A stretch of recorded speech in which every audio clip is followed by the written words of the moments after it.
Hey guys, Travis here at the very end of day 2 of the North America Promotion Tournament. It's been a very long match. 5 games. You guys seem to like to do very long games, Daydreamin. And then you guys also like to break computers. What was the deal with all the technical problems? I don't know. Like there was just a lot of FPS issues because they installed some new drivers or something, and then they just decided they had to swap out all the computers and delay us an hour, and then I don't even know what happened after that, but they just decided to delay another hour, and then here we are. Here we are at the very end of the day. It's gotten very cold for some reason in Southern California, so we're just freezing. Hey, how much did the technical issues, all the delays, like the okay, a match ends and you guys have like an hour, like how much did that affect your guys' play today? It was actually pretty huge, honestly. Not so much more for us, but it was really good for TWZ because after we like decisively took game one, they had a lot of time to just reset and like think about their loss. I mean, I even heard they even asked to like watch the replay. I don't think they got to, but like they just had a lot of time to like think about the loss. And usually after something like that, you tilt really hard. So yeah, they reset and they came back really strong for game two. Do you think that if things hadn't gone that way, that you guys would have been able to get it only to game 3 or game 4?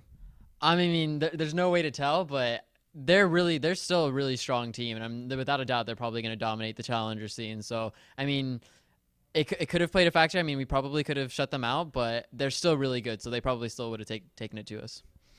So you don't have to drink the Coke Zero. You get to drink whatever you want. How good does it feel to know that you're going to be back in the LCS again? It's this weird feeling, a mix of relief and excitement at the same time. I mean, honestly, like I can't even think about it right now. I kind of just want to go home and celebrate the holidays. Yeah, so are you just gonna like break after this? You're done. Yeah, I think we're gonna take like a week or two off and then start training again in January. So Zion on Nasus in those games and just across the entire match seemed like sometimes he was doing some of the best stuff and sometimes he was hurting you guys maybe more than even TWZ was.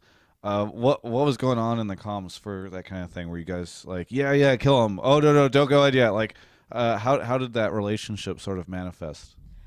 I don't know. It's just really tricky because they really like to play like stally kind of mid laners like Oriana and Ziggs, and so it's very hard, especially in this patch. It's really hard to close out games. So we kind of get stuck in this dance for like, oh, can we dive? Like, do we go in? Like, we're getting poked, and it's just yeah, like the games in 3.14 patch are just insanely hard to close out. So with something like Nasus, where like you can get through the early game and just farm, he's like kind of like a late game insurance.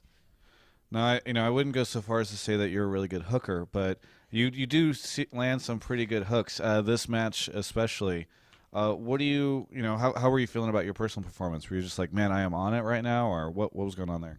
I wasn't even thinking about it. I kind of just like before the match started, I was just like, we have to win this game. And then from there on, it was kind of just instinct. I was just throwing the hooks, and I guess I just landed them. So So what does the rest of the team do after this? Like, does everybody just separate, come back? How quickly before you guys are ready to start practicing again for the LCS? I mean, it hasn't been too long since Wiz Fusion actually came down, so he's not gonna go back home for the holidays. But me, Zion, and Nintendo are all going back for the holidays. And yeah, like I said, we're probably just gonna take like a week or two off, and then as soon as January starts, like maybe around like yeah, just beginning of January, we're just gonna start training hard again for LCS. What's it been like having Wiz on the team? It's great. I mean, Wiz is he's kind of like the missing puzzle piece. He's overall really positive. He kind of keeps a good vibe in the team going, and he's very vocal and mechanically one of the best. Now, it was announced a while ago. Elements was going off to do his own team. Is he no longer a part of Coast? Is that what the deal is? Yeah, unfortunately, yes. I still love Cody. Cody's like one of my best friends. I hung out with him a lot when he was living at the house, but we just parted ways because it didn't really work out.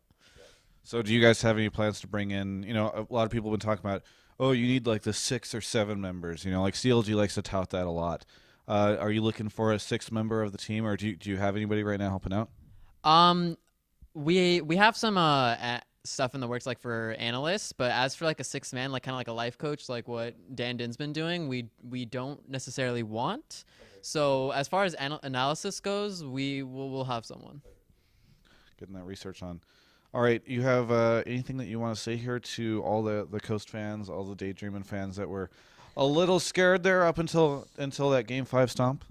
Just thank you for sticking with us and watching all the games. I know it was kind of stressful to watch, and just look for us to come out strong in the next LCS. Congratulations on your win. Looking forward to seeing you guys back in the LCS again. Enjoy the holidays. Thanks so much for the interview. You can check out the rest of our coverage of Battle of the Atlantic and the North American Promotion Tournament at ongamers.com.